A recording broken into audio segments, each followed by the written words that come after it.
Ora li sentiamo arrivare, loro è un aliante che ha un'efficienza grandissima, l'efficienza si misura per la quota che perde per ogni metro o che avanza l'elicottero, quindi un'efficienza di 30 vuol dire che per 1000 metri di quota che perde l'aliante ne percorre 33.000 in avanti. Quindi vedete sono sempre uno sopra l'altro ed è una figura incredibile. Se voi vedete con le macchine fotografiche proprio il monoposto, poi vi dirò chi è il pilota del monoposto, è esattamente sotto nell'ombra del velivolo biposto. I due velivoli sono due fornie RF4D. Fournier è un ingegnere francese. Fabio Iannacone è nel velivolo monoposto, come vi dicevo, invece Frizzon è sul biposto che si trova sopra.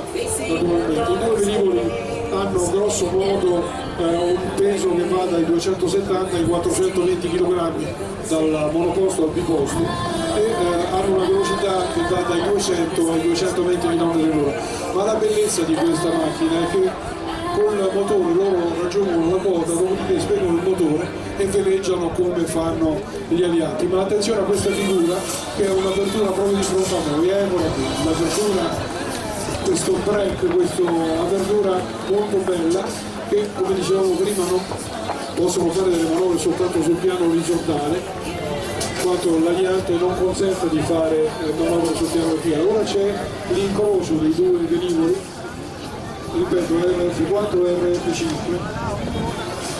sono due splendidi ragazzi che si addestrano la domenica sul campo Jonathan, che è un campo che è gestito con grandissimo amore da Giancarlo Zanarzo, che è Zanardo è un amante del volo e ha ricostruito velivoli storici come il velivolo del Barone Rosso e adesso un velivolo bimotore che è quello dei Pagliano e Gori, che ha effettuato, come voi sapete, nel 1917, 100 anni fa, un raid insieme ad altri bombardieri dello stesso tipo per una missione di bombardamento durante la guerra.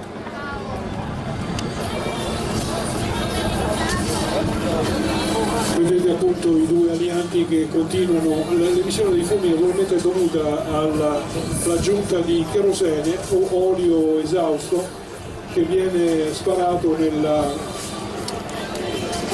zona di scarico dei motori per creare appunto questo fumo bianco.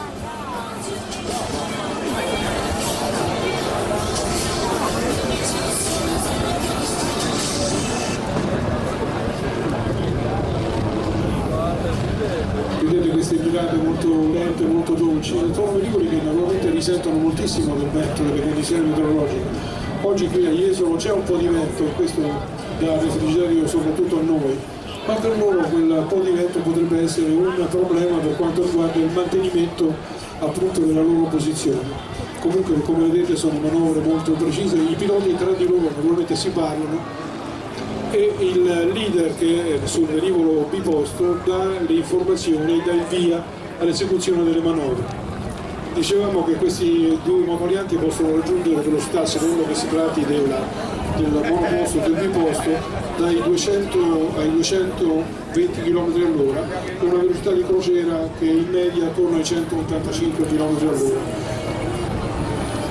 I motori di cui dispongono sono il primo un rettimo da 40 cavalli che è del motore derivato dal motore Volkswagen Maggiolino 1100 e l'altro è un motore Limbach da 80 cavalli, qua di fronte a noi, quindi un'apertura, un break a destra e a sinistra.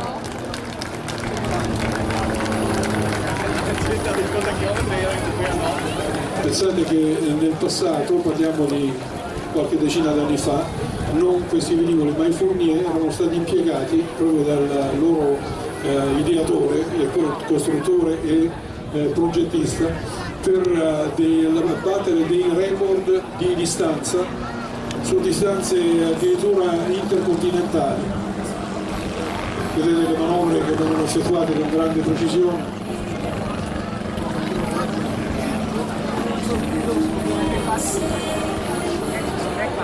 come abbiamo detto prima, del rectimo. Vedete adesso questa manovra che viene effettuata da loro con il passaggio sopra e sotto la scia del primo velivolo. Questa manovra, che viene chiamata impropriamente una dimostrazione di affetto da parte del pilota che effettua questo turno, questa manovra sopra, la vedete anche nelle altre pattuglie, si chiama siberiana. In effetti nasce, forse non tutti sanno, questa